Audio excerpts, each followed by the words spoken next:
Use the camera panel to save an image of your art to your device. I'll be using an art I've already started.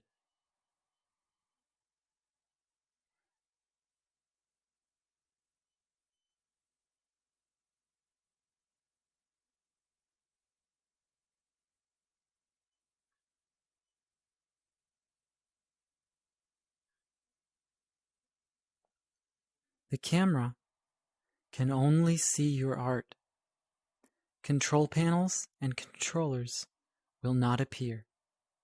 Neither will the floor grid.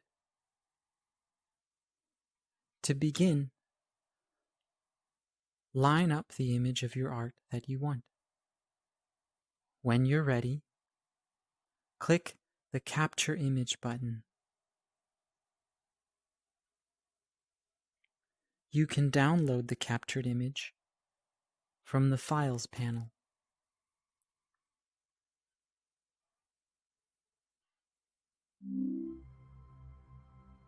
Click the Download from Camera button. Give your file a name if you like, and click Save.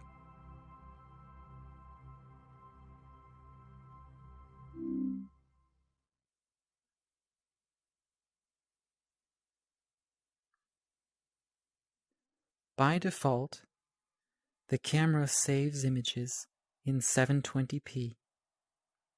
You can change the resolution to 1080p, 4K, or 8K.